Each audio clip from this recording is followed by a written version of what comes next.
दुष्ट नागराज कहाँ छिपे हो? मेरे सामने आओ। देखो, मैं तुम्हारा काल बनकर आया हूँ। आज तुम्हें मुझसे कोई नहीं बचाएगा। कहाँ हो? बाहर निकल। अरे छोकरे। हेलो फ्रेंड्स, मैं हूँ प्रिया। क्या आप लोग मुझे सुनना चाहेंगे? आज मैं लाई हूँ एक जादू से भरी कहानी, जिसे सुनकर आपके रोंगटे खड़े हो जाएंगे। तो चलिए कहानी को स्टार्ट करते हैं। एक समय की बात है, एक घना जंगल था जहाँ जादू और रहस्यों का बसेरा था। उस जंगल में एक छोटा सा गांव था जिसमें लोग अपनी रोजमर्रा की जिंदगी जीते थे। लेकिन इस गांव के लोग एक खतरनाक जंतु से डरते थे जिसका नाम था काला नाग। काला नाग एक विशाल काला नाग था जिसकी आंखों में अद्भुत जादू था।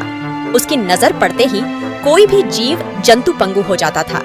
गांव के लोग हमेशा इस नाग से दूर रहते थे और सूर्यास्त के बाद जंगल में जाने से बचते थे। एक दिन गांव में एक वीर युवा लड़का आया। उसका नाम था अर्जुन। अर्जुन ने गांव के लोगों की डर और चिंता को सुना और ठान लिया कि वह काला नाग का सामना करेगा। अर्जुन ने अपने दादा से सुना था कि इस नाग को हराने के लिए विशेष मंत्र और जादुई तीर की आवश्यकता होगी। इस काला नाग से मैं करूंगा सामना और उनके खौफ से गांव वालों को मुक्त करूंगा, परंतु इसके लिए मुझे मंत्र और जादुई शक्तियों की जरूरत पड़ेगी। अर्जुन ने एक रात गांव के बड़े बुजुर्गों से मंत्र सीखा और अगले दिन जादुई तीर लेने के लिए निकला। वह जंगल के भीतर चला गया और कई कठिनाइयों का सामना किया।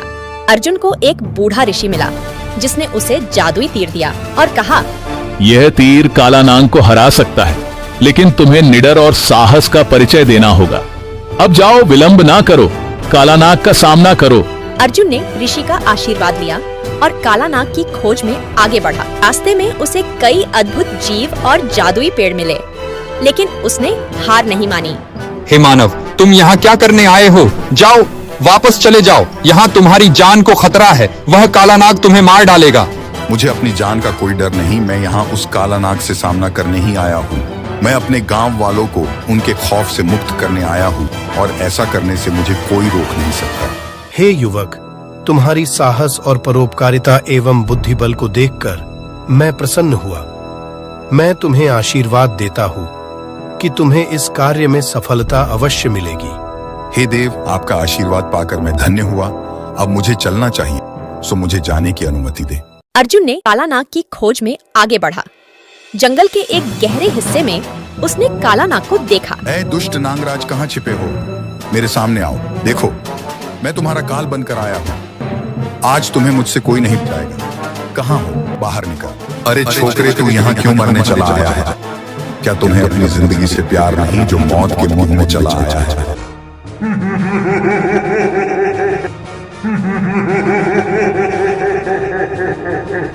नागराज, तुम्हारे पापों का घड़ा भर चुका है। तुमने अपनी शक्तियों का दुरुपयोग किया है। आज मैं तुम्हारे आतंक से जीव जंतुओं और गांव वालों को मुक्त करूंगा। इसलिए लो, संभालो मेरा वार। अर्जुन ने साहस और धैर्य से तीर चलाया। तीर ने नाग को घायल कर दिया और नाग की जादुई शक्ति धीरे धीरे खत्म होने लगी। काला नाग ने अपने घाव को देखा और समझा कि यह लड़का साधारण नहीं है। उसने अर्जुन से कहा, हे युवक, तुम साधारण मनुष्य नहीं हो। तुमने मुझे हराया, लेकिन मेरी शक्ति के रहस्यों को जानने के बाद तुम पूरी तरह सुरक्षित हो सकते हो। अर्जुन ने पूछा, हे नागराज, तुम्हारी शक्ति का रहस्य क्या है? मेरी शक्ति एक जादुई पत्थर में निहित है जो इस जंगल के सबसे पुराना पेड़ के नीचे दबा है। अर्जुन ने उस पत्थर को खोजा और उसे नष्ट कर दिया। काला नाग की शक्ति हमेशा के लिए समाप्त हो गई और वह साधारण नाग बन गया। अर्जुन ने गांव लौटकर सभी को खुशखबरी दी। गांव के लोग उसे धन्यवाद देने लगे और उसकी वीरता की प्रशंसा की। इस तरह अर्जुन ने न केवल गांव को काला नाग से मुक्त किया, बल्कि यह भी सिखाया कि साहस और धैर्य से किसी भी कठिनाई का सामना किया जा सकता है। गांव के लोग अब खुशी खुशी अपनी जिंदगी जीने लगे और अर्जुन की कहानी को पीढ़ियों तक सुनाते रहे। इस कहानी से हमें यह शिक्षा मिलती है कि हमें निडर और समझदार रहना चाहिए। कठिनाइयों का सामना धैर्य और साहस से करना चाहिए। फिर मिलेंगे ऐसे ही मजेदार वीडियो के साथ। तब तक के लिए जय हिंद, जय भारत, जय छत्तीसगढ़।